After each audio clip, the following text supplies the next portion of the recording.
రాష్ట్ర రోడ్డు రవాణా సంస్థ విప్లవాత్మకంగా ఎలక్ట్రానిక్ వెహికల్ని ప్రవేశపెట్టింది. కరీంనగర్లో ఎలక్ట్రానిక్ వెహికల్స్ని ప్రారంభించారు. ప్రస్తుతం మనతో ఎండి సజ్జనార్ ఉన్నారు, మాట్లాడే ప్రయత్నం చేద్దాం. సార్ చెప్పండి, ఈ ప్రాజెక్ట్ యొక్క అంటే ఎట్లా ప్రారంభించారు స్టార్టింగ్లో, అండ్ ప్రాజెక్ట్ యొక్క లక్ష్యం ఏంటి సార్?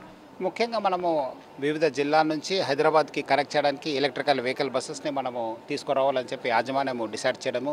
సో అది తగ్గట్టుగా మనము 500 బస్సెస్ని మనము వివిధ జిల్లాల నుంచి ఈరోజు కరీంనగర్ నుంచి, తర్వాత నిజామాబాద్, వరంగల్, సూర్యాపేట, నల్గొండ, మహబూబ్ నుంచి కూడా కనెక్ట్ చేయడానికి కూడా ప్లాన్ చేయడం జరుగుతుంది. హైదరాబాద్ కూడా దాదాపు 500 బస్సెస్ని మనం ప్లాన్ చేశాను. దానికి తగ్గట్టుగా ఆల్రెడీ 100 పైన బస్సెస్ వచ్చావు, అవి కూడా ప్లాన్ చేయడం జరుగుతుంది. మొత్తం జనవరి లోపల దాదాపు 1000 బస్సెస్ మనము తెలంగాణలో ఉండిపోతున్నాం. ముఖ్యమంత్రి గారి ఉద్దేశము, తెలంగాణ రాష్ట్ర ప్రభుత్వం ఉద్దేశం కూడా హైదరాబాద్ సిటీ లోపల మొత్తం ఎలక్ట్రికల్ వెహికల్ బస్సెస్ ఉండాలని చెప్పి ఆలోచన ఉంది. దాని తగ్గట్టు కూడా యాజమాన్యం కూడా ప్లాన్ చేయడం జరుగుతుంది. అవి కూడా మనము నెక్స్ట్ ఇయర్ 26 లోపలనే మనము ఫస్ట్ హాఫ్ లోపలనే మనము ఆ బస్సెస్ కూడా రావడానికి కూడా ప్లాన్ చేయడం జరుగుతుంది. ఈ ప్రాజెక్ట్ని ప్రైవేట్ సంస్థకు అప్పగించినట్టుగా అయితే డబ్బుల విషయంలో ఎలాంటి సెక్యూరిటీస్ను వాళ్ళకు కండిషన్స్ లాగా పెట్టారు, లేదా మనకు ఉన్నటువంటి ఆర్టీసీ కార్మికుల యొక్క ఉపాధి గురించి ఆలోచన ఏం చేశారు? ఇది అట్లా ఏం లేదు, ప్రైవేటీకరణ అనేది లేదు. ఇప్పుడు ఆల్రెడీ మనము ప్రైవేట్ హైర్ బస్సెస్ ఒక సిస్టము మనము టీజీఎస్ఆర్టీసీలో ఉంది, వివిధ ఎస్టీయూస్లో కూడా ఉంది, వివిధ ఆర్టీసీలో కూడా ఉంది.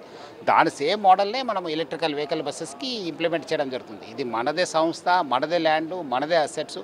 వాళ్ళు బస్ తీసుకొస్తారు, ఛార్జ్ చేస్తారు, డీజిల్ బదులు ఎలక్ట్రికల్ వాడతారు. అంతేగాని అది ఏం లేదు, ఎవరు కూడా ఆందోళన చేయాల్సిన అవసరం లేదు. అదంతా కొంత మీడియా సృష్టి కావడంతో అది అట్లా కన్ఫ్యూజన్ క్రియేట్ చేశారు. కానీ అట్లాంటిది ఏం లేదు, మన సంస్థ మనకే ఉంటుంది, మన అందరిది సంస్థ.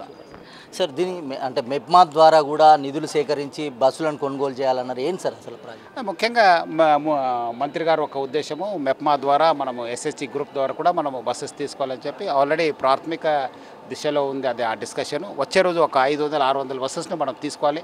దానికి తగ్గట్టుగా కూడా గైడ్లైన్స్ని మనము వాళ్ళతో కూర్చొని ప్లాన్ చేసి రెగ్యులర్ బస్సులైనా సార్ ఎలక్ట్రికల్ వెహికల్స్ రెగ్యులర్ బస్సెస్ని తీసుకోవడం చెప్పి ప్లాన్ చేయడం జరుగుతుంది. సార్ కరోనా కాలంలో చాలా మారుమూల ప్రాంతాలలో బస్సులు బంద్ అయిపోయినాయి సార్. తెలంగాణ రాష్ట్రం ప్రత్యేకంగా కరీంనగర్ చూసుకుంటే ఘర్షగుర్తి లాంటి ప్రాంతాలలో అసలు వెహికల్స్ లేవు. వాటి మీద ఏమైనా మీరు ఎలాంటి చర్యలు తీసుకోబోతున్నారు? ఆల్రెడీ డెఫినెట్లీ మీరు అన్నట్లు కొంచెం అప్పటికి ఇప్పటికి పరిస్థితి బాగా మారింది. అప్పుడు కొంచెం ఇబ్బందికరమైన వల్ల కొంత బస్సెస్ కొనుక్కోలేకపోయినాయి. బట్ డెఫినెట్లీ మన సిబ్బంది బాగా కష్టపడంతోనే ఈ సంస్థ బాగుంది. సో ఆల్రెడీ మనము దాదాపు 2000 బస్సెస్ కొన్నాను లాస్ట్ 1.5-2 ఇయర్స్లో. ఇప్పుడు కొత్తగా ఎలక్ట్రికల్ వెహికల్ బస్సెస్ వచ్చింది. కొత్త కూడా మనం ఇంకా electrical vehicle buses, diesel buses కూడా కొనుక్కోవడానికి కూడా ప్లాన్ చేయడం జరుగుతుంది. సిబ్బంది రిక్రూట్మెంట్ కూడా ప్రభుత్వం కూడా పర్మిషన్ ఇవ్వడం జరుగుతుంది. అది కూడా మనం తీసుకుంటాను.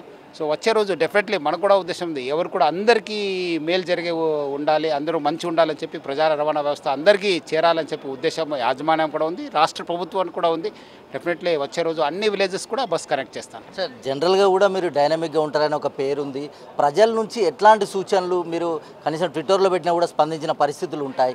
ప్రజలకు ఏం చెప్తారు సార్ ఇట్లాంటి సమస్యలు, అంటే రవాణా ద్వారా వచ్చే సమస్యల్ని మీకు కావచ్చు ఆర్టీసీ యాజమాన్యం దృష్టికి తీసుకురావాలంటే? డెఫినెట్లీ మనకు మహాలక్ష్మి వచ్చిన తర్వాత మన సిబ్బంది పైన చాలా ఒత్తిడి పెరిగింది. మన సిబ్బంది కూడా చాలా ఇబ్బంది అవుతుంది.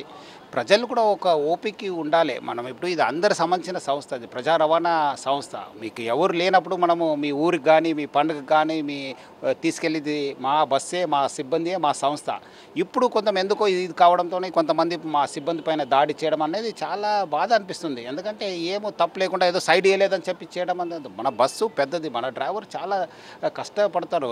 బాగా సాహసమైన ఉద్యోగము మన ఉద్యోగము, మన ఆర్టీసీ డ్రైవర్ ఉద్యోగం, మన సిబ్బంది ఉద్యోగం. అది చూడక మన పైన దాడి చేయడం అనేది చాలా మనం సీరియస్గా తీసుకోవడం జరిగింది. చాలా చోట్ల కూడా కేసు పెట్టాను. కొన్ని చోట్ల కూడా రౌడీ షీట్స్ కూడా ఓపెన్ చేయని చెప్పి మనం పోలీస్ డిపార్ట్మెంట్కి రిక్వెస్ట్ చేయడం జరుగుతుంది. డెఫినెట్లీ మీ అందరి సంస్థ, మన అందరి సంబంధించిన సంస్థ, సిబ్బంది కూడా మన వాళ్ళే అందరూ, మీరు మాకు సహకరించాలి. డెఫినెట్లీ కొంచెము ప్రెషర్ పెరిగింది. డెఫినెట్ ప్రెషర్ అయిన తర్వాత అది కూల్ డౌన్ కావడానికి కొంచెం టైం పడుతుంది.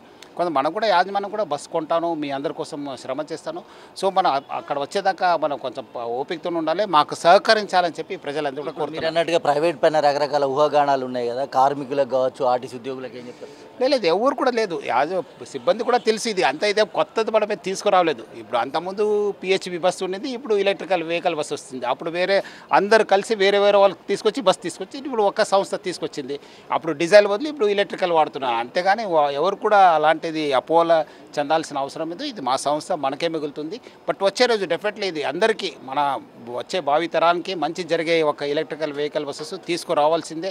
మనము అన్ని చోట్ల కూడా జరుగుతుంది. మన దగ్గర ఒకటే కాదు ఈ రెవల్యూషన్, ఈ యొక్క ఉద్యమం అన్ని చోట్ల కూడా జరుగుతుంది. దాన్ని మనము అది మిస్ కావద్దు, అందుకు ఉద్దేశంతో తీసుకోవడం జరుగుతుంది. ఇది మనకే మిగులుతుంది. ప్రైవేటీకరణం అనేది లేదే లేదు, చేదు. ఇది మా కార్పొరేషన్ కిందనే ఉంటుంది. అందరు కూడా బాగా జరిగే సంస్థ మా సంస్థ.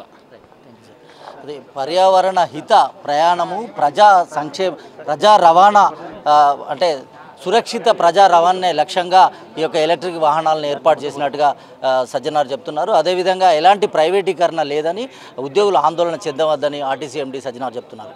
కెమెరా పర్సన్ ప్రవీణ్తో ఋషికేష్, సిగ్నల్ టీవీ, కరీంనగర్.